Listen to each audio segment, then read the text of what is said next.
বিসমিল্লাহির রহমানির রহিম। আশা করি মহান রাব্বুল আলামিনের অশেষ রহমতে আপনারা সবাই ভালো আছেন। আমি সাক্ষ্য দিচ্ছি যে আল্লাহ ছাড়া কোনো মাবুদ নেই। হযরত মুহাম্মদ সাল্লাল্লাহু আলাইহি সাল্লাম আল্লাহর বান্দা ও তার রাসূল। আসসালামু আলাইকুম ওয়া রাহমাতুল্লাহি ওয়া বারাকাতুহু। রাসূল সাল্লাল্লাহু আলাইহি সাল্লাম বলেন, প্রত্যেক ব্যক্তি হাসরের মাঠে বয়ে বলতে থাকবে, হে আল্লাহ, আমাকে বাঁচাও, আমাকে বাঁচাও। একমাত্র মুহাম্মদ সাল্লাল্লাহু আলাইহি সাল্লাম উম্মতদের নিয়ে চিন্তা করবেন। কিয়ামতের সেই কঠিন বিভীষিকাময় ময়দানে কেউই কারো হবে না, সবাই ইয়া নাফসি করতে থাকবে। এই প্রসঙ্গে পবিত্র কোরআনে আল্লাহ তাআলা বলেন, যেদিন মানুষ নিজের ভাই, নিজের মা, নিজের পিতা, নিজের স্ত্রী ও সন্তানাদি থেকে পালাতে থাকবে, তাদের মধ্যে প্রত্যেক ব্যক্তির উপর সেদিন এমন সময় এসে পড়বে, সে নিজেকে ছাড়া আর কারো প্রতি লক্ষ্য করার মতো অবস্থায় থাকবে না। হাসরের মাঠ এত ভয়াবহ অবস্থা থাকা সত্ত্বেও বহু মানুষ বিনা বিচারে বা বিনা হিসেবে জান্নাতে যাবে। সুবহানাল্লাহ। আর বিনা হিসেবে জান্নাত এটি পাওয়া মহান আল্লাহর অনন্য নিয়ামতের একটি মহা নিয়ামত। যারা সর্বপ্রথম জান্নাতে প্রবেশ করবেন তাদের জন্য কি বর্ণনা এসেছে পবিত্র কোরআন ও হাদিসে, কি আমলের বিনিময়ে কারা সবার আগে বিনা হিসেবে জান্নাতে যাবেন, তাদের লক্ষণই বা কি হবে, এই সম্পর্কে বিশ্বনবী কি বা বলেছেন, আর কোন ৭০,০০০ মানুষ বিনা হিসেবে জান্নাতি হবে। আবার কোনো কোনো রেওয়াতে এসেছে যে ৪৯০ কোটি মানুষ বিনা হিসেবে জান্নাতে যাবে ৩টি বিশেষ গুণের কারণে। সুবহানাল্লাহ। তো এই সমস্ত কিছু বিস্তারিত জানতে ভিডিওটি না টেনে সম্পূর্ণ দেখুন। আর আজকেই যদি আপনি আমাদের চ্যানেলে প্রথম এসে থাকেন তাহলে অনুগ্রহ করে আমাদের চ্যানেলটি সাবস্ক্রাইব করে রাখবেন। হাদিসের বর্ণনায় সর্বপ্রথম জান্নাতি মানুষদের বর্ণনা করেছেন বিশ্বনবী সাল্লাল্লাহু আলাইহি সাল্লাম। আবার কি আমলের বিনিময়ে এরা বিনা হিসেবে জান্নাতে যাবেন তাও উল্লেখ করেছেন। তো চলুন জেনে নেওয়া যাক। হাদিসে এসেছে, হযরত আবু হুরায়রা রাদিয়াল্লাহু আনহু থেকে বর্ণিত, তিনি বলেন, প্রিয় নবী সাল্লাল্লাহু আলাইহি সাল্লাম বলেছেন, জান্নাতে প্রবেশকারী প্রথম দলটি পূর্ণিমা চাঁদের মতো উজ্জ্বল আকৃতিতে প্রবেশ করবে। অতঃপর আকাশের সবচেয়ে দীপ্তিমান তারকার মতো উজ্জ্বল আকৃতিতে প্রবেশ করবে। তাদের অন্তরগুলো হবে সরল মানুষের ন্যায়, পরস্পর কোনো ধরনের শত্রুতা ও হিংসা বিদ্বেষ পোষণ করবে না। অন্য আরেকটি বর্ণনায় এসেছে, জান্নাতে তাদের পাত্র হবে স্বর্ণের, তাদের গায়ের গাম হবে কস্তুরীর ন্যায় সুগন্ধময়। তাদের প্রত্যেকের জন্য এমন দুজন সঙ্গী থাকবে যাদের সৌন্দর্যের দরুন মাংস বেদ করে পায়ের নলার হাড়ের মজ্জা দেখা যাবে। তাদের মধ্যে কোনো ভেদাভেদ থাকবে না, পারস্পরিক বিদ্বেষ থাকবে না। তাদের সবার অন্তর একটি অন্তরের মতো হবে। তারা সকাল সন্ধ্যায় তাসবিহ পাঠরত থাকবে। উল্লেখ্য বলে রাখা দরকার, দুনিয়াতে যদি কোনো মহিলা পরপর কয়েকজনের স্ত্রী ছিল, তারপর যদি সে সমস্ত পুরুষেরা সবাই জান্নাতে যায় এবং সবাই মহিলার জন্য সম পর্যায়ের হয়, তবে সেই মহিলা তাদের মধ্যকার সর্বশেষ ব্যক্তিটির স্ত্রী হবে, কারণ মৃত্যুর কারণে তাদের পূর্বের সম্পর্ক শেষ হয়ে যায়নি। স্বামীর জান্নাতে যাওয়ার কারণে এটা স্পষ্ট প্রতীয়মান হবে যে সে তার স্ত্রীর সাথে ভালো ব্যবহার করেছে। সুতরাং মহিলা তার সর্বশেষ যে স্বামীর সাথে গড় করা অবস্থায় মারা গেছেন তার সাথে সে জান্নাতে থাকবে। এর প্রমাণ রাসূল সাল্লাল্লাহু আলাইহি সাল্লামের বাণী। তিনি বলেন, যে মহিলার স্বামী মারা যাওয়ার পরে অন্য স্বামী গ্রহণ করেছে সে তার সর্বশেষ স্বামীর সাথে জান্নাতে থাকবে। অনুরূপভাবে অন্য বর্ণনায় এসেছে যে হযরত হুযায়ফা রাদিয়াল্লাহু আনহু তার স্ত্রীকে মৃত্যুর সময় বলেন যে, তুমি যদি আখিরাতে আমার স্ত্রী হতে চাও তবে আমার পরে আর কারো সাথে বিবাহ করবে না, কারণ একজন মহিলা তার সর্বশেষ স্বামীর সাথেই জান্নাতে থাকবে। আর এজন্যই আল্লাহ তার নবীর স্ত্রীদেরকে নবীর পরে বিয়ে করতে নিষেধ করেছেন। আর যদি মহিলা কারো স্ত্রী হিসেবে সর্বশেষে ছিলেন না, যেমন তালাকপ্রাপ্ত ছিল, তখন সে তাদের মধ্যে যারা তার সাথে দুনিয়াতে সবচেয়ে বেশি সুন্দর ব্যবহার করেছে তার সাথেই জান্নাতে থাকবে, অথবা তাকে যে কাউকে গ্রহণ করার এখতিয়ার দেওয়া হবে। বিভিন্ন বর্ণনা থেকে এই ব্যাপারে কিছু নির্দেশনাও পাওয়া যায়।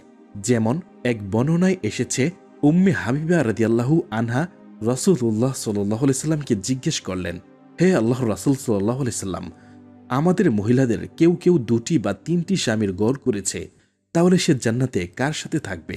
তিনি উত্তরে বললেন, যার ব্যবহার চরিত্র সবচেয়ে ভালো। জান্নাতি এই সমস্ত নারীরা তাদের দুনিয়ার অবস্থা থেকে সম্পূর্ণরূপে ভিন্ন হবে। তারা হবে সব দিক থেকে পবিত্রা। তাদের হায়েজ, নিফাস, থুতু, কাশি, পেশাব, পায়খানা এসব থেকে তারা মুক্ত থাকবে। মহান আল্লাহ তাআলা বলেন, আর তাদের জন্য সেখানে থাকবে পবিত্রা স্ত্রীগণ এবং তারা সেখানে স্থায়ী হবে। তাছাড়া তাদের সৌন্দর্যও হবে চিত্রাকর্ষক। রাসূলুল্লাহ সাল্লাল্লাহু আলাইহি সাল্লাম বলেন, যদি জান্নাতি কোনো মহিলা জমিনের অধিবাসীদের দিকে তাকাতো তবে আসমান ও জমিনের মাঝের অংশগুলোতে আলোতে ভরপুর হয়ে যেত এবং সুগন্ধিতে ভরে দিত। এমনকি তার মাথায় স্থিত ওড়না দুনিয়া ও তার মধ্যে যা আছে তা থেকেও উত্তম। তবে দুনিয়াতে যদি কারো একাধিক স্ত্রী থাকে, তারপর তারা যদি সবাই জান্নাতে যায়, তবে তারা সবাই সেই লোকের স্ত্রী হিসেবে থাকবে। এর প্রমাণ আল্লাহর বাণী। আল্লাহ তাআলা বলেন, স্থায়ী জান্নাত, তাতে তারা প্রবেশ করবে এবং তাদের পিতামাতা, পতি পত্নীগণ ও সন্তান সন্ততির মধ্যে যারা সৎ কাজ করেছে তারাও, এবং ফেরেশতাগণ তাদের কাছে উপস্থিত হবে প্রত্যেক দরজা দিয়ে। সুতরাং তারা জান্নাতে পরস্পর আনন্দে বসবাস করবে। মহান আল্লাহ আরও বলেছেন, তোমরা এবং তোমাদের সহধর্মিণীগণ সানন্দে জান্নাতে প্রবেশ করো। আর যদি কারো স্বামী জান্নাতি না হয়, তখন তাকে আল্লাহ যার সাথে পছন্দ করেন তার সাথে জান্নাতে থাকতে দিবেন। যাই হোক, এই বিষয়ে আল্লাহ তাআলাই তিনি সবচেয়ে ভালো জানেন। বিনা হিসেবে জান্নাতে যাবেন যারা, বিনা হিসেবে কারা জান্নাতে যাবে এবং তাদের আমল কি হবে, এই সম্পর্কে রাসূলুল্লাহ সাল্লাল্লাহু আলাইহি সাল্লামের দীর্ঘ এক হাদিস রয়েছে। তাতে উঠে এসেছে, আল্লাহর রাসূল সাল্লাল্লাহু আলাইহি সাল্লাম বলেন, আমার কাছে সকল উম্মত পেশ করা হলো। আমি দেখলাম কোনো নবীর সাথে কতিপয় 3 থেকে 7 জন অনুসারী, কোনো নবীর সাথে 1 বা 2 জন লোক রয়েছে, কোনো কোনো নবীকে দেখলাম তার সাথে কেউই নেই। ইতিমধ্যে বিরাট একটি জামাত আমার সামনে পেশ করা হলো। আমি মনে করলাম এটিই আমার উম্মত, কিন্তু আমাকে বলা হলো যে এটি হলো মুসা আলাইহিস সালাম ও তার উম্মতের জামাত। কিন্তু আপনি অন্য দিগন্তে তাকান, অতঃপর তাকাতেই আরও একটি বিরাট জামাত দেখতে পেলাম। আমাকে বলা হলো যে এটি হলো আপনার উম্মত, আর তাদের সঙ্গে রয়েছে এমন 70,000 লোক যারা বিনা হিসাব, বিনা আযাবে এবং বিনা বিচারে বেহেশত বা জান্নাতে প্রবেশ করবে। এই কথা বলে তিনি উঠে নিজ বাসায় প্রবেশ করলেন। এদিকে লোকেরা ওই বেহেশতি লোকদের ব্যাপারে বিভিন্ন আলোচনা শুরু করে দিলেন, যারা বিনা হিসেবে, বিনা বিচারে ও বিনা আযাবে বেহেশতে প্রবেশ করবে। তাদের সম্পর্কে তারা বলাবলি করতে লাগলো। কেউ কেউ বলল, সম্ভবত ওই লোকেরা হলো তারা যারা আল্লাহর রাসূল সাল্লাল্লাহু আলাইহি সাল্লামের সাহাবা। কিছু লোক বলল, বরং সম্ভবত ওরা হলো তারা যারা ইসলামে জন্মগ্রহণ করেছে এবং আল্লাহর সাথে কাউকে শরীক করেনি। আরও অনেকে অনেক কিছু বলল। কিছুক্ষণ পরে আল্লাহর রাসূল সাল্লাল্লাহু আলাইহি সাল্লাম তাদের নিকট বের হয়ে এসে বললেন, তোমরা কি ব্যাপারে আলোচনা করছ? তারা ব্যাপার খুলে বললে তিনি বললেন, ওরা হলো তারা যারা শিরক যুক্ত জারফুক করেনি এবং শিরকি ফুক করায় না এবং কোনো জিনিসকে অশুভ লক্ষণ মনে করে না, এবং তারা কেবল আল্লাহর প্রতি ভরসা রাখে। উল্লেখ্য, ইসলামে বৈধ জারফুক করার অনুমোদন রয়েছে এবং এর অনেক হাদিসও রয়েছে। যেমন হযরত আয়েশা রাদিয়াল্লাহু আনহা থেকে বর্ণিত আছে যে রাসূলুল্লাহ সাল্লাল্লাহু আলাইহি সাল্লাম যখন কোনো অসুস্থতা অনুভব করতেন, তখন তিনি নিজের উপর আশ্রয়নীয় সূরাগুলো পরে ফু দিতেন। যখন তার ব্যথা তীব্র হতো, তখন আমি পরে তাকে ফু দিতাম এবং তার হাত দিয়ে মাসেহ করতাম, তার হাতের বরকতের আশায়।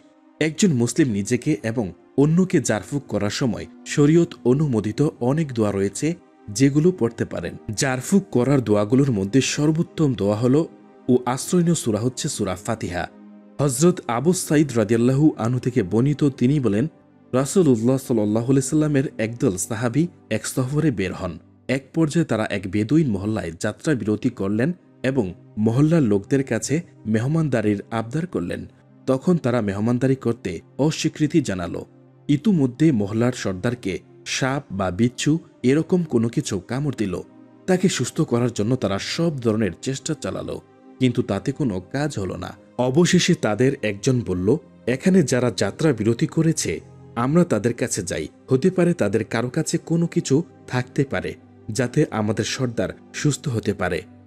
প্রস্তাব মতো তারা এসে বললেন, উহে কাফেলা, আমাদের সর্দারকে কিছু একটা কামড় দিয়েছে। আমরা সব চেষ্টা করেছি কিন্তু কোনো কাজে আসেনি। তোমাদের কারো কাছে কি এমন কিছু আছে কি যে আমাদের সর্দারকে সারাতে পারে? সাহাবীদের একজন বললেন, হ্যাঁ, আল্লাহর শপথ, হ্যাঁ, আমি জারফুক করি। তবে আমরা তোমাদের কাছে মেহমানদারির আবদার করেছি, কিন্তু তোমরা আমাদের মেহমানদারি করনি। আল্লাহর কসম, আমি জারফুক করব না, যদি না তোমরা আমাদের জন্য কোনো সম্মানই নির্ধারণ না করো। অবশেষে এক পাল ম্যাচ দেওয়ার ভিত্তিতে উভয় পক্ষ একমত হল। তখন সেই সাহাবি গিয়ে বিসমিল্লাহির রহমানির রহিম এটি পড়ার পর সূরা ফাতিহা পড়ে গায়ে থুতু সমেত ফু দিতে লাগলেন। এক পর্যায়ে সর্দার লোকটি যেন বিষাক্ত বন্ধন থেকে মুক্ত হল। সে অসুস্থ লোকটি উঠে হাঁটা শুরু করল, যেন তার কোনো কিছুই কামড় দেয়নি। বর্ণনাকারী বলেন, মহল্লাবাসী যে সম্মানী দেওয়ার চুক্তি করেছিল সেটা তাদেরকে প্রদান করল। তখন এক সাহাবি রাসূলুল্লাহ সাল্লাল্লাহু আলাইহি সাল্লামের কাছে আসার পর তাকে ঘটনাটি খুলে বিস্তারিত জানালেন। তখন তিনি বললেন, কিসে তোমাকে জানালো যে এটি সূরা ফাতিহা জারফুকের উপকরণ? এরপর রাসূল সাল্লাল্লাহু আলাইহি সাল্লাম আরও বললেন, তোমরা ঠিকই করেছ, এগুলো ভাগ করে ফেলো, তোমাদের সাথে আমাকেও এক ভাগ দিও। এই বলে নবীজি সাল্লাল্লাহু আলাইহি সাল্লাম হেসে দিলেন। হযরত ওসমান বিন আবিল আস রাদিয়াল্লাহু আনহু থেকে বর্ণিত আছে যে ইসলাম গ্রহণের পর থেকে তার শরীরে একটা ব্যথা করে মর্মে তিনি রাসূলুল্লাহ সাল্লাল্লাহু আলাইহি সাল্লামের কাছে অভিযোগ করেন। তখন রাসূলুল্লাহ সাল্লাল্লাহু আলাইহি সাল্লাম বলেন, আপনার শরীরে যে স্থানে ব্যথা হচ্ছে সেখানে আপনার হাত রেখে দিন এবং 3 বার বিসমিল্লাহ বলুন এবং 7 বার বলুন, আমি যে অনিষ্ট পাচ্ছি ও যে অনিষ্টের আশঙ্কা করছি তা থেকে আল্লাহ ইজ্জত ও কুদরতের আশ্রয় প্রার্থনা করছি। তিরমিজি শরীফে আরেকটু বাড়তি কথা আছে, সেখানে উল্লেখ রয়েছে, তিনি বলেন, আমি তা করলাম, ফলে আল্লাহ আমার সে ব্যথা দূর করে দেন। এখনও আমি আমার পরিবারকে বা অন্যদেরকে এভাবে করার আদেশ দেই।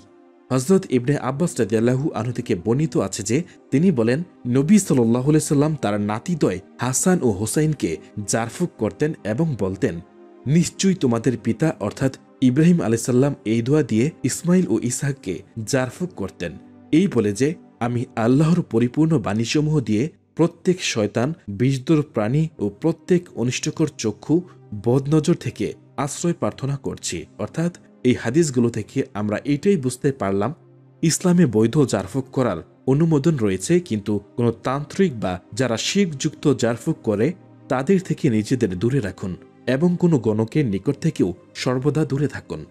যাই হোক, আমরা পূর্বের হাদিসের বাকি অংশে ফিরে যাই। এই কথা শুনে, অর্থাৎ যারা শিরকযুক্ত জারফুক করে না বা শিরকি জারফুক করায় না এবং কোনো জিনিসকে অশুভ লক্ষণ মনে করে না, বরং তারা কেবল আল্লাহর প্রতি ভরসা রাখে। এই কথা শোনার পর হযরত উকাশা ইবনে মিহসান উঠে দাঁড়ালেন এবং বললেন, হে আল্লাহর রাসূল সাল্লাল্লাহু আলাইহি সাল্লাম, আপনি আমার জন্য দোয়া করুন যেন আল্লাহ আমাকে তাদের দলভুক্ত করে দেন, অর্থাৎ আমাকে যেন বিনা হিসেবে জান্নাত দান করেন। তখন রাসূল সাল্লাল্লাহু আলাইহি সাল্লাম তিনি বললেন, নিশ্চয়ই তুমি তাদের মধ্যে একজন। অতঃপর আরেক ব্যক্তি উঠে দাঁড়িয়ে বলল, আপনি আমার জন্য দোয়া করুন যেন আল্লাহ আমাকেও তাদের বিনা হিসেবে জান্নাতি দলভুক্ত করে দেন। তিনি বললেন, উকাশা, এই ব্যাপারে তোমার অগ্রগমন করেছ। আরেকটি বর্ণনায় এসেছে, শুধু 70,000ই নয়, বরং ওই 70,000-এর প্রত্যেক হাজারের সাথে আরও 70,000 করে, অর্থাৎ 49 লক্ষ মুসলিম জান্নাতে প্রবেশের সুযোগ লাভ করবে। তবে আরেকটি বর্ণনা মতে ওই 70,000-এর প্রত্যেক ব্যক্তির সাথে আরও 70,000 করে মুসলিম জান্নাতে প্রবেশ করবে, অর্থাৎ উম্মতে মুহাম্মাদিয়ার 490 কোটি মানুষ বিনা হিসাব ও আযাবে জান্নাতে প্রবেশ করবে। সুবহানাল্লাহ। তবে প্রথমোক্ত বর্ণনা অনুসারে মহান আল্লাহর 3 অঞ্জলি অতিরিক্ত মুসলিমকে বিনা হিসাব ও আযাবে জান্নাত প্রবেশের অধিকার দেওয়া হবে, আর তার সংখ্যা আমরা কেউই জানি না, কেবল আল্লাহ তাআলাই তিনি ভালো জানেন। সম্ভবত এই অগ্রগামীদের কথাই মহান আল্লাহ তাআলা পবিত্র কোরআনুল কারিমে বলেছেন, অর্থাৎ আল্লাহ তাআলা বলেছেন, আর অগ্রবর্তীগণ তো অগ্রবর্তী, তারাই হবে নৈকট্যপ্রাপ্ত, তারা থাকবে সুখময় জান্নাতসমূহে। বহু সংখ্যক হবে পূর্ববর্তীদের মধ্য হতে এবং অল্প সংখ্যক হবে পরবর্তীদের মধ্য হতে। আল্লাহ তাআলা আরও বলেন, আর জান্নাতকে উপস্থিত করা হবে আল্লাহকে ভয়কারী বান্দার খুব কাছাকাছি। প্রত্যেক অনুরাগী এবং স্মরণকারীকে এরই প্রতিশ্রুতি দেওয়া হয়েছিল, যে না দেখে দয়াময় আল্লাহ তাআলাকে ভয় করত এবং বিনীত অন্তরে উপস্থিত হতো। অর্থাৎ এখানে আল্লাহ তাআলা বলেছেন, যারা আল্লাহকে ভয় করে, আল্লাহকে না দেখেই পূর্ণ বিশ্বাস রাখে এবং আল্লাহর ভয়ে যাদের অন্তর বিনীত হয় এবং যারা বিনীত অন্তরে আল্লাহর সামনে আল্লাহর উপর উপস্থিত হয়, অর্থাৎ 5 ওয়াক্ত নামাজ পড়ে, সৎ পথে চলেন, মিথ্যা পরিহার করে, জেনা, ব্যভিচার, ঘুষ, সুদ থেকে দূরে থাকে, সর্বদা আল্লাহর জিকিরে মশগুল থাকে, মানুষের অধিকার হরণ করে না এবং যারা সবসময় সৎ পথে চলেন তাদের জন্যই জান্নাতের প্রতিশ্রুতি দিয়েছেন মহান আল্লাহ তাআলা। মোট কথা হলো সে 3টি গুণ হলো, 1 নাম্বার, যে ব্যক্তি আল্লাহর সাথে কাউকে শরিক করে না, কুফরি কালাম দিয়ে জারফুক করায় না এবং গণকের নিকট গিয়ে নিজের ভবিষ্যৎ জানতে না চাওয়া ব্যক্তি। 2 নাম্বার, কোনো জিনিসকে অপয়া, অলক্ষণে বা অশুভ লক্ষণ মনে না করা ব্যক্তি। এবং 3 নাম্বার, জীবনের প্রতিটি পদক্ষেপে, প্রতিটি কাজে, সুখে দুঃখে, সব রকম পরিস্থিতিতে শুধুমাত্র আল্লাহর উপরই ভরসা রাখা ব্যক্তি। যে ব্যক্তি সবসময় আল্লাহর উপর ভরসা রাখে সে কখনো কোনো মন্দ কাজ করতে পারে না, অন্যের হক নষ্ট করতে পারে না, অন্যের ক্ষতি সে কখনোই চাইবে না, পিতামাতার প্রতি সে সবসময় শ্রদ্ধাশীল ও যত্নবান হবে, নিজের স্ত্রীর বা স্বামীর সাথে এমন আচরণ করবে না। আল্লাহর উপর ভরসাকারী ব্যক্তিকে শয়তান পথভ্রষ্ট করতে গিয়েও সফল হয় না এবং সে কোনো অন্যায় করে ফেললেও সাথে সাথে অনুতপ্ত হয়, তওবা করে নেয় এবং জীবনে আর দ্বিতীয়বার সেই অন্যায় বা পাপ না করার জন্য দৃঢ় প্রতিজ্ঞ থাকে। তো প্রিয় দর্শক, আল্লাহ সুবহানাহু ওয়া তাআলা মুসলিম উম্মার সবাইকে বিনা হিসেবে জান্নাত পাওয়ার জন্য উল্লেখিত সমস্ত বিষয়গুলো জানার এবং বোঝার, যথাযথভাবে আমল করার তৌফিক দান করুন। আমিন। আপনারা যারা ভিডিওটি দেখছেন তারা কমেন্টে আমিন লিখে জানাবেন। তো প্রিয় দর্শক, আপনাদের সবার সুস্থতা কামনায় আজকের ভিডিওটি এখানেই শেষ করছি। আসসালামু আলাইকুম ওয়া রাহমাতুল্লাহি ওয়া বারাকাতুহু। আল্লাহ হাফেজ।